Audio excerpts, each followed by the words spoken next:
Buenos días, hermanos. Vamos a abrir nuestras Biblias a los que tienen Biblias, y si no, ustedes saben que nosotros le hemos preparado de antemano la palabra del Señor. Nuestra lectura bíblica del día de hoy está en Romanos 12. Como ustedes vieron la semana pasada, habíamos iniciado con Romanos 12 del 1 al 8 y todavía tomé el 9. El día de hoy vamos a leer Romanos 12 del 9 al 21. Y la palabra del Señor dice así: ámense sinceramente unos a otros, aborrezcan lo malo y apéguense a lo bueno. ¿Ustedes, hermanos? Ámense como hermanos los unos a los otros, dándose preferencia y respetándose mutuamente. Esfuércense, no sean perezosos y sirvan al Señor con corazón ferviente. Vivan alegres por la esperanza que tienen, soporten con valor los sufrimientos y no dejen nunca de orar. Hagan suyas las necesidades del pueblo santo. Reciban bien a quien los visitan. Bendigan a quienes los persiguen, bendíganlos y no los maldigan. Alégrese con los que están alegres y lloren con los que lloran. Vivan en armonía unos con otros, no sean orgullosos, sino pónganse al nivel de los humildes, no presuman de sabios. No paguen a nadie mal por mal. Procuren hacer lo bueno delante de todos. Hasta donde dependa de ustedes, hagan cuando puedan por en paz con todos. Queridos hermanos, no tomen venganza ustedes mismos, sino dejen que Dios sea quien castigue, porque la Escritura dice: a mí me corresponde hacer justicia, yo pagaré, dice el Señor. Y también, si tu enemigo tiene hambre, dale de comer. Y si tiene sed, dale de beber. Así harás que le haga la cara de vergüenza. No te dejes vencer por el mal, al contrario, vence con el bien el mal. Oremos, hermanos. Gracias, Señor, porque tu palabra es clara, tan simple, tan sencilla.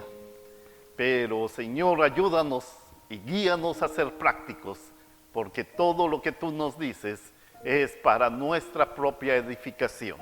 Abre nuestros oídos, oh Dios, a fin de que seamos edificados en este día. En el nombre del Padre, del Hijo y del Espíritu Santo. Amén. Hoy utilicé el nombre del sermón en realmente lo que tiene la Biblia: deberes de la vida del cristiano. Y ese es el nombre del sermón. Fíjense que mientras preparaba mi sermón sobre este pasaje, utilicé un comentario bíblico junto con otras Biblias de diferente versión para ver qué es lo que decían. Leía detenidamente el comentario de un autor de nombre Dick. No puse el apellido porque me es difícil, así que mejor déjenlo con Dick.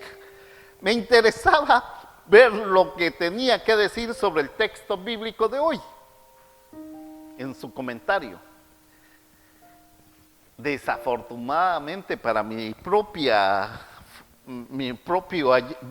ayuda a preparar mi sermón, él dice: Romanos del 12, capítulo 12, del versículo 9 al 21, es tan simple y comprensible que no hay necesidad de un predicador o maestro para ayudar al pueblo a entenderlo. Muchas gracias, Dick. Gracias por tu ayuda para mi sermón. También dijo que, si bien estos versículos son tan fáciles de entender, tienen un simple y minúsculo problema. Amén, hermano.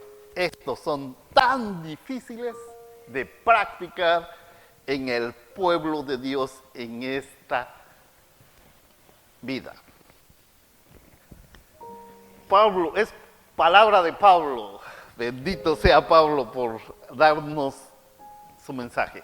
El capítulo 12 de los Romanos, que comenzamos el domingo pasado, comienza con un cambio completamente en la carta de la teología. Pastor, usted siempre habla de teología. ¿Qué es lo que está tratando de decir? En simples palabras, o sea, de lo que creemos. A la ética, otra palabra, cómo debemos vivir.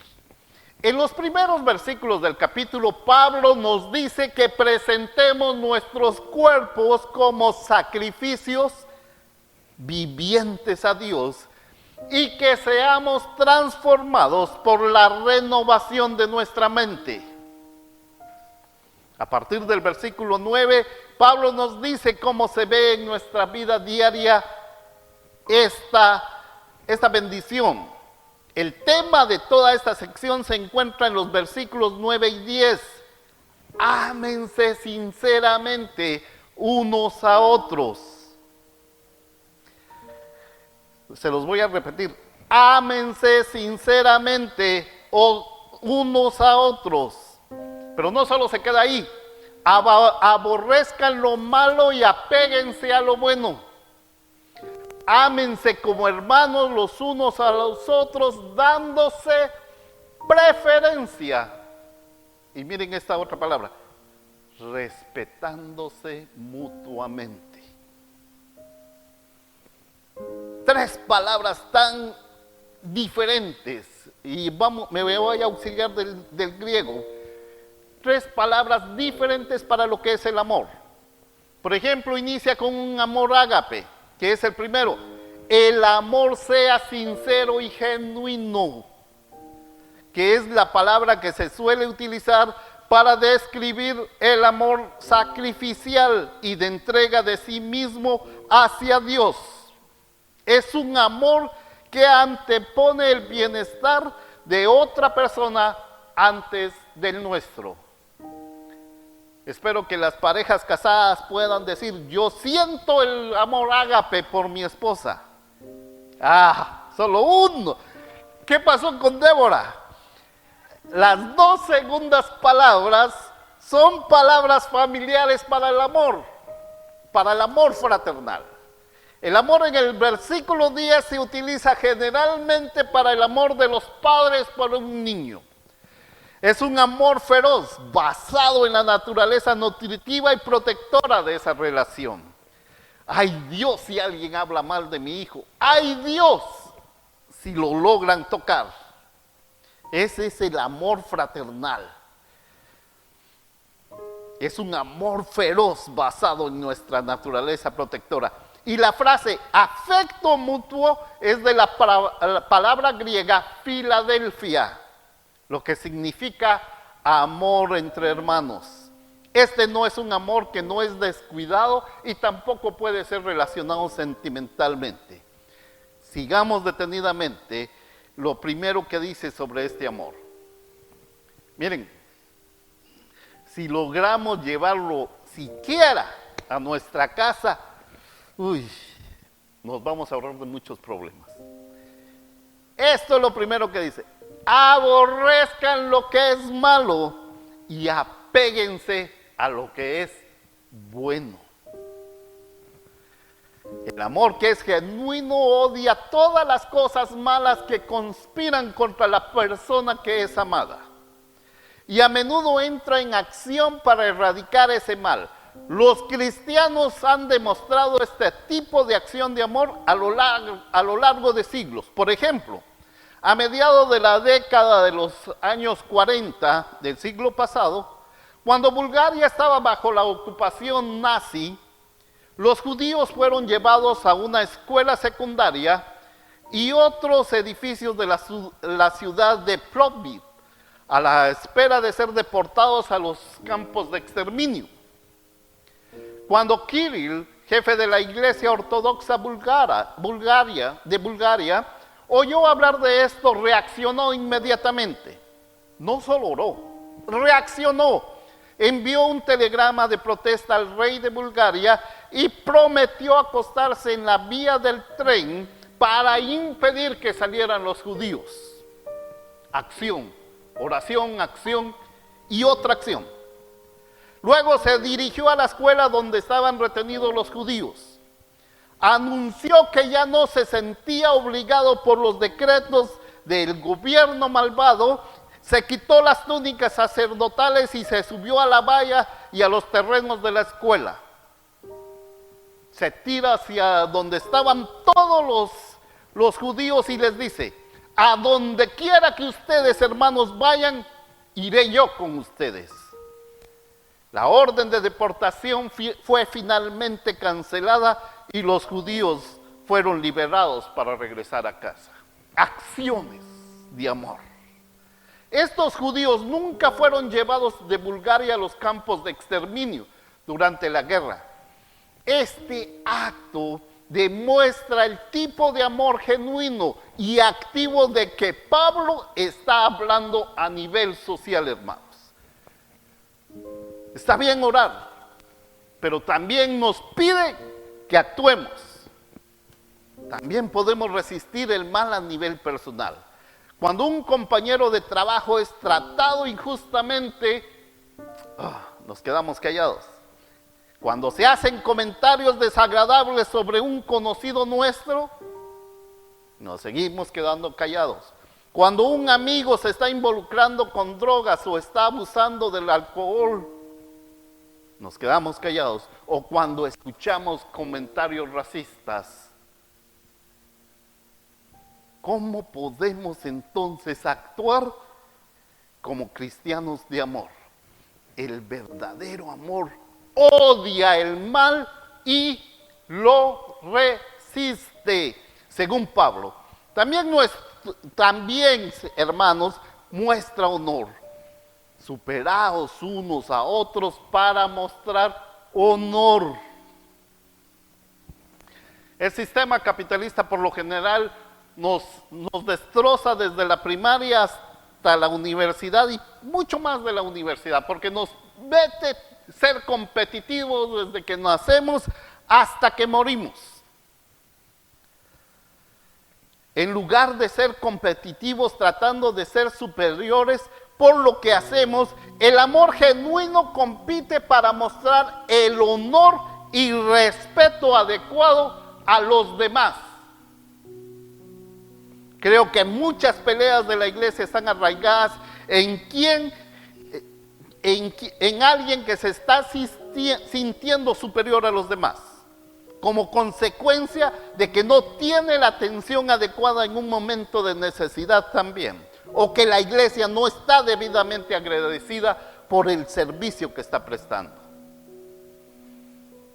Pero esto es normal de siempre. Luego se retiran, causan alboroto afuera y la gente toma partido. Es decir, más que desafortunado, está mal. Necesitamos mostrar honor donde se debe. Pero déjeme decirle algo. Si yo muestro honor, no espere exigir honor de los demás. O sea, no esperemos que se nos pague nuestro honor. Y si no nos concentramos en mostrar honor a los demás, es menos probable que nos bajemos moralmente cuando nos sentimos que hemos sido menospreciados de una manera u otra. Nosotros como cristianos el día de hoy debemos de esforzarnos unos a otros para mostrarnos honor.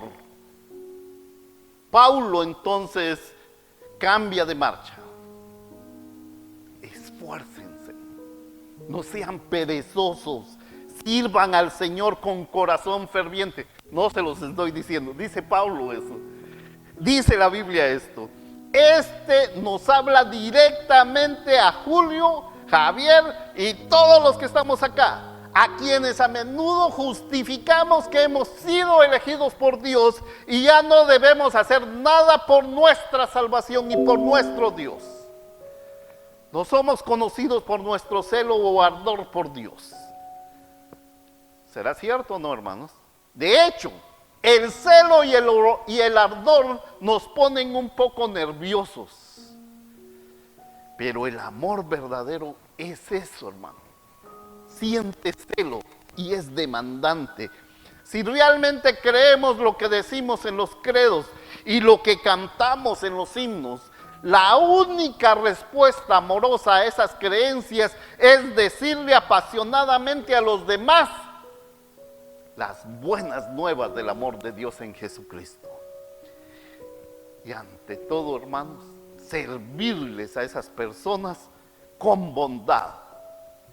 Ahora no solo batir ese celo por nuestra cuenta. Pablo dice que debemos ser motivados, diligentes en espíritu. Es el Espíritu Santo quien nos da celo y ardor por las cosas de Dios. Podemos elegir abrirnos a la pasión del Espíritu de Dios, leyendo la Biblia, orando, alabando, adorando, teniendo comunión y participando en el servicio.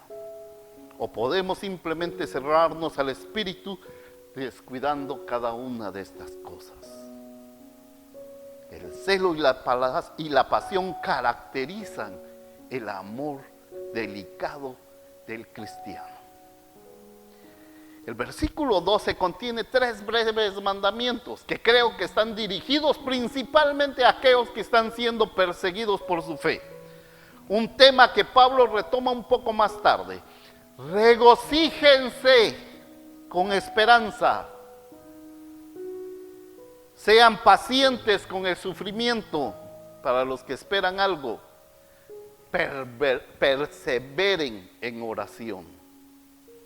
Estos son mandamientos que solo tienen sentido porque creemos que Cristo finalmente triunfará sobre el pecado, el sufrimiento, la muerte y el mal. Es decir, ¿cómo podemos tener esperanza y soportar el sufrimiento cuando las cosas se ven difíciles si no hay oración? Si no hay lectura. El versículo 3 es un verso desafiante. Hagan suya las necesidades del pueblo santo. Reciban bien a quien los visita. La primera parte tiene que ver con cómo nos relacionamos con los que están dentro de la iglesia, con los santos, como Pablo nos llama. Debemos responder generosamente a las necesidades financieras de los miembros de la iglesia. Ese punto los cristianos de hoy lo ven muy claro, pero hay más. Debemos extender la hospitalidad a los extranjeros, a los extraños. Estamos trabajando en esto como una gran congregación. Abrimos nuestro edificio a muchos grupos como Oasis y otras denominaciones. Muchos de nosotros hacemos un trabajo maravilloso al dar bienvenida a la gente para adorar. Pero a veces noto que durante el tiempo de la comunidad y en otros eventos no nos sentamos con los recién llegados para conocerlos y darles nuestra bienvenida. Pero vamos a trabajar en eso. Después del estado de emergencia, no sé cuándo, puede ser un año, un mes, un día, no sé. Hemos estado explorando maneras en que podríamos utilizar las redes sociales para llegar a otros, así como usar grupos y ministerios fuera de sitios que tendrían lugar en donde están las personas, en lugar de solo esperar a que vengan a buscarnos. Tenemos que recordarnos constantemente que una parte importante de nuestra misión, una parte importante de nuestro llamamiento está esperando por nosotros allá afuera. Quizás eso vaya en contra de nuestra tendencia natural a centrarnos en las cosas que nos conducen a nuestra propia comodidad y seguridad. Pablo dice que debemos dar generosamente a los que están dentro y extenderlo a los que están afuera. El versículo 14 no lo voy a tomar por el momento, lo voy a dejar para más adelante. Pero el 15 dice, alégrense con los que están alegres, lloren con los que lloran. El amor cristiano está marcado por la empatía por los demás. o sea, por nuestro interés para los demás, desde que nos hemos ofrecido a Dios como sacrificio viviente. Ya no necesitamos ser tan obstinados en solo cosas espirituales o entendidas como tal. Debemos prestar atención a las necesidades de los demás y responder con la compasión que nos da Dios en nuestro corazón. Muchas virtudes cristianas también eran parte de la antigua cultura griega y romana, pero esta no lo era. Los griegos y los romanos veían la compasión como un signo de debilidad y no la valoraron. Muchas culturas cristianas se sienten de esa manera hasta el día de hoy, pero los cristianos siempre han apreciado y han respondido a las necesidades de la población con compasión. Déjenme contarle una historia. Una madre de fútbol me contó esta historia sobre uno de los juegos de su hijo de 8 años. A Pablo le va a gustar porque le gusta el fútbol. El equipo de su hijo ganaba un partido 2-1 en los minutos finales. Imagínense, minuto 89. A falta de menos de un minuto que finalizara el encuentro, la pelota le llegó a Mike, un compañero de equipo de su hijo. Él se volteó hacia atrás y pateó un poderoso disparo que voló a su propia portería. Fue un autogol. Desafortunadamente fue el objetivo equivocado. Mike había anotado para el equipo equivocado, empatando el juego. Hubo un silencio total. Imagínense, estaban en la escuela y las escuelas se apoyan y estaban gritando. Entonces Mike, quien tenía el síndrome de Down y no tenía idea de lo que había hecho, solo sabía que finalmente había marcado el gol. Agarró a un compañero de equipo y gritó: ¡anoté! ¡Anoté! El compañero de equipo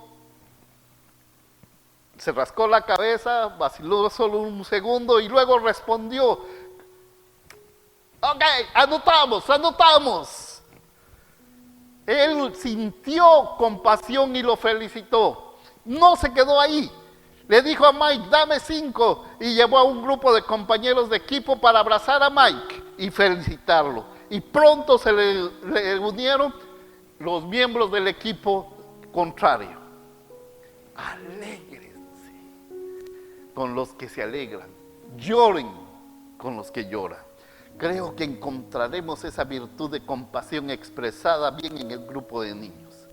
Acá tenemos muchos buenos ministerios para ayudarnos a cuidar de nuestros miembros, dirigidos por nuestros diáconos. Es un sistema muy bueno, aunque necesita de ayuda de otros miembros. Pero cualquier sistema es tan bueno como el corazón de las personas que se involucran en él. Y creo que Dios ha dado mucho de nuestros miembros, a nuestros miembros, corazones genuinos de compasión. Realmente nos preocupamos el uno por el otro. Ese cuidado se expresa en llamadas telefónicas, visitas, proporcionar transporte y muchas otras maneras. En la época normal, pero ahora por la emergencia con las llamaditas nos bastan. Este grupo de diáconos es un gran regalo y una de las verdaderas fortalezas de nuestra comunidad de fe. Sin este grupo de diáconos ya el templo ya se hubiera entregado. Pero finalmente encontramos estas palabras desafiantes: bendice a los que te persiguen, a los que te odian, a los que te maldigan. Bendice y no los maldigas. Vivir en armonía unos con otros. No pagar a nadie mal por mal, pero tomar el pensamiento para lo que es noble a la vista de todos. Hermanos míos, si es posible, en la medida que dependa de ustedes y de que dependa de nosotros, vivamos en paz con todos. Amados, nunca os venguéis, sino que no dejen espacio a la ira, pero dejen espacio para la ira de Dios. un granjero que cultivaba sandías. Estaba frustrado que algunos niños locales se colaban en la granja de sandías por la noche y se comían sus sandías. Este señor ya era como de mi edad, nunca podía haber atrapado a los niños en los actos. Corre más rápido que uno. Por lo que tomó represalias haciendo un gran rótulo que decía: una de estas sandías ha sido inyectada con veneno. Esto es para decirle a los niños: no las prueben. Así que ya no él pensó, ya no van a venir. Pero la siguiente mañana encontró una nueva señal, un nuevo rótulo en las sandías con las letras rojas que decía: no se preocupe, ahora hay 2 sandías con veneno. Actuar con maldad no conduce a la paz, aumenta el doble de la violencia. El amor no tiene represalias, incluso cuando estamos perseguidos, lo que no nos sucede muy a menudo a los canadienses, o cuando otros nos hacen mal, no tomemos represalias. De hecho, se nos dice que bendigamos a los que nos persiguen. Es un poco difícil, yo no diría un poco, es imposible. Esto solo es posible para aquellos que se han ofrecido, incluyendo todos sus derechos como sacrificio vivo a Dios. Solo es posible para alguien que ha sido transformado por el Espíritu de Dios. Pero es lo que Dios espera de nosotros, hermanos. Debemos vivir en armonía el uno con el otro y el estar en paz el uno con el otro. Me gusta el realismo expresado por el apóstol acá. Si es posible, en medida que dependa de ti, vive en paz con todos. Hay un reconocimiento de vivir en paz. Puede no ser simple posible. La otra persona no puede permitir que eso suceda, pero debemos hacer todo lo que esté en nuestro alcance para vivir en paz. Nos negamos a tomar represalias incluso cuando somos atacados, golpeados, abofeteados, discriminados. Perdonamos, incluso bendecimos a las otras personas con nuestras palabras, pero ante todo con nuestras acciones. La otra persona es entonces el único responsable de su propia maldición. Creo que estas palabras de Pablo son un recordatorio importante para esta iglesia, en un momento en que los cristianos estamos divididos en una serie de cuestiones que nos parecen importantes. Estas palabras de Pablo son importantes mientras luchamos juntos como una denominación y como compañeros cristianos por temas controversiales como la homosexualidad, el ministerio femenino, las políticas de Israel hacia los palestinos, las señales de los últimos tiempos, las enfermedades que nos rodean, etc. Pero serán palabras importantes para nosotros en los inevitables desacuerdos que surgen a medida que nuestra propia iglesia continúa cambiando y adaptándose a la mente de Cristo. Porque todavía estamos llamados a amarnos el uno el otro. Lo que va a persistir después de las pandemias, después de todo, es el amor cristiano, el amor de Dios. Incluso cuando no estamos de acuerdo apasionadamente en esos pequeños detalles que nos hacen gran guerra en casa. Estamos llamados a honrarnos y respetarnos unos a otros, a ser celosos del Evangelio, a cuidarnos unos a otros y a tender la mano en la hospitalidad a los demás, a mostrarnos respeto y misericordia a los unos a los otros, pero ante todo, bendecir incluso a nuestros enemigos y vivir en armonía. Si hacemos esto, buena cosa hemos decidido hacer. Que el Señor les bendiga. Que el Señor nos ayude a tener el valor y la convicción de vivir en este llamamiento. Vamos a ponernos de pie, hermanos, y vamos a orar. Gracias, Señor, porque nos enseñas a cada día. La palabra es sencilla. La palabra que tú nos has dado no es tan difícil de entender. El único problema que tenemos, Señor, es que nos estamos negando constantemente con nuestros actos a ponerla en práctica. Pero tu palabra dice, crea en nosotros, oh Señor, un corazón humilde para poder practicar lo que tú nos has dado. Ahora, Señor, deseamos que tú mismo, nuestro Padre y nuestro Señor Jesús, nos ayuden para que podamos ir y hacer las cosas enseñadas el día de hoy. Y que el Señor nos haga crecer y tener todavía más amor los unos para con nosotros y para con todos, como nosotros nos amamos entre nosotros. Que nos hagas firmes, Señor, en nuestros corazones, santos e irreprochables delante de ti, nuestro Padre, cuando regreses y cuando regrese nuestro Señor Jesús con todo su pueblo santo. Amén. Que la gracia de Dios esté con cada uno de ustedes y con cada uno de sus familiares. Por favor, recuérdense cuando los insulten, no respondan. Amén.